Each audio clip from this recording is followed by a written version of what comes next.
بسم اللہ الرحمن الرحیم، السلام علیکم۔ D T V N N کی خصوصی رپورٹ کے ساتھ میں رمیسہ قریشی۔ ایوین انفلوئنزا H5N1 کا پہلا کیس سامنے آ گیا ہے۔ یہ کیس ایک ایسے شخص میں ہوا ہے جس کا تعلق براہ راست مویشیوں کی ڈیری سے ہے، جس سے یہ خیال تقویت پکڑ رہا ہے کہ یہ بیماری جانوروں سے انسانوں میں پھیل رہی ہے۔ Texas department of state health services Texas نے ایوین انفلوئنزا H5N1 کے اس پہلے کیس کی اطلاع دی ہے۔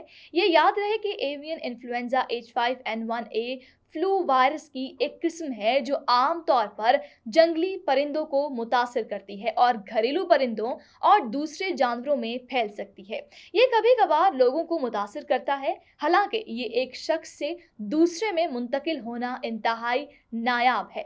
ابتدائی جانچ سے پتہ چلتا ہے کہ وائرس اس انداز میں تبدیل نہیں ہوا کہ اس کے انسانوں میں پھیلنے کا زیادہ امکان ہو۔ اگر ہم اس بیماری کی علامات کے حوالے سے بات کریں تو testing centre for disease control and prevention کے مطابق اس کی سب سے اہم علامت آنکھوں پر سوزش کا ہو جانا، ساتھ فلو بھی ہوتا ہے۔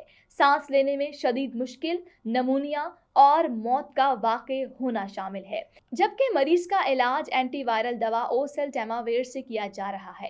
اس مرض کو اب تک زیادہ خطرناک قرار نہیں دیا جا رہا ہے، جبکہ پہلے کیس کے سامنے آنے کے بعد CDC کے مطابق یہ ریاست ہائے متحدہ میں H5N1 فلو کا دوسرا انسانی کیس ہے، اور جبکہ پہلا کیس مویشیوں کی نمائش کے دوران سامنے آیا تھا۔ مارچ میں ٹیکساس اینیمل ہیلتھ کمیشن نے ٹیکساس پین ہینڈل میں ڈیری مویشیوں میں ایوین انفلوئنزا H5N1 کے پہلے کیس کا اعلان کیا تھا۔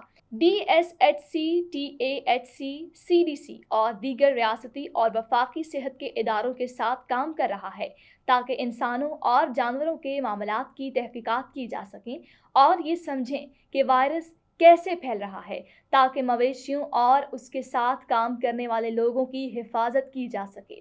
ایک خیال یہ بھی پھیل رہا ہے کہ اس بیماری سے متاثرہ مویشیوں کا دودھ اس کے پھیلنے کا باعث نہ بنے، لیکن اس حوالے سے اب تک کوئی رپورٹ سامنے نہیں آئی ہے۔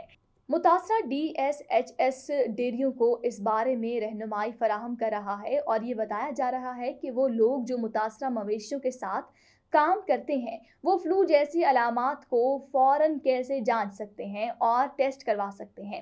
فلو کے انفیکشن والے لوگوں میں بیماریاں ہلکی سی ہوتی ہیں، جیسے آنکھوں میں انفیکشن اور سانس لینے میں شدید مشکل، نمونیا اور موت نے ایک DSHS کا واقع ہونا ہیلتھ الرٹ جاری کیا ہے، جس میں متاثرہ ڈیریوں کے ارد گرد ہیلتھ ورکرز سے کہا گیا ہے کہ وہ کسی بھی طرح کی علامات دیکھیں تو ضروری اقدامات عمل میں لائیں اور اس حوالے سے کوئی بھی کوتاہی نہ برتی جائے۔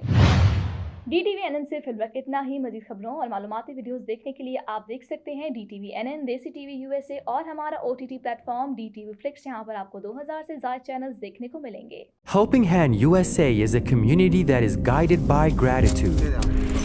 A community that sees blessings beyond just tables. It's Muslims for humanity. Let's make this Ramadan a testament to the gratitude we all share. Join us to provide orphan support, healthcare, education and training, shelter, and much more. Give your zakat today at hhrd.org/Ramadan.